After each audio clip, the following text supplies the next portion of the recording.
আসসালামু আলাইকুম প্রিয় দর্শক শ্রোতা, দূরে কিংবা কাছে যেখান থেকে দেখছেন সকলকে জানাই আন্তরিক শুভেচ্ছা অভিনন্দন। দর্শক, দেখতে পাচ্ছেন ইন্দোনেশিয়ান স্মার্ট নেপিয়ার ঘাসের কাঠি, কত সুন্দর পরিপক্ক।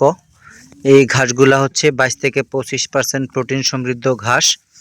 এই ঘাসগুলা সারা বিশ্বে আলোড়ন সৃষ্টি করেছে। বাংলাদেশে এবং ব্যাপক বা হারে এই ঘাসগুলা চাষ করছেন খামারিরা। প্রচুর পরিমাণ পাতা হয়ে থাকে এই ঘাসের। এরকম কাণ্ড রোপণ করলে, এরকম কাঠি রোপণ করলে এক একটা জার হয়। পর্যায়ক্রমে 200+ পর্যন্ত চারা হয়ে থাকে। এই ঘাসগুলা খুবই নরম, রসালো, মিষ্টি, স্বাদযুক্ত, পুষ্টিকর ঘাস। প্রতিটা গিট থেকেই এক একটা করে চারা হয়। বছরের পর বছর ধাপে ধাপে এটার স্থায়িত্ব বাড়ে এবং চারার পরিমাণ বৃদ্ধি পায়। সোপালো এই ঘাসটি, ইন্দোনেশিয়ান স্মার্ট নেপিয়ার ঘাস। আপনারা ইউটিউবে সার্চ দিয়ে দেখতে পারেন এই ঘাসটা কত সুন্দর, একটা জোরালো সুন্দর একটা সবুজ ঘাস, অতিরিক্ত পাতা সম্পূর্ণ ঘাস।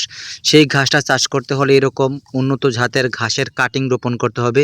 একবার কাটিং রোপণ করবেন, অনায়াসে আপনার 5 থেকে 7 বছর পর্যন্ত এই ঘাসগুলা কেটে খাওয়াবেন। এরকম কাটিং হতেই কিন্তু ঘাসগুলো উৎপন্ন হয়। দর্শক, দেখতেই পাচ্ছেন কত সুন্দর আমার ঘাসের কাঠি। সারা বাংলাদেশের চ্যালেঞ্জ সহকারে কাঠি বিক্রি করি, নাম্বার 1। আপনারা চাইলে কুরিয়ারে দেখে কাঠি নিতে পারবেন, কোনো রকম টাকা পয়সা লাগবে না। ক্যাশ অন ডেলিভারিতে কাঠিগুলো সারা বাংলাদেশের 64 জেলায় ডেলিভারি দিয়ে থাকি আমরা। উন্নত জাতের ঘাসের কাটিং, ইন্দোনেশিয়ান স্মার্ট নেপিয়ার। ধন্যবাদ।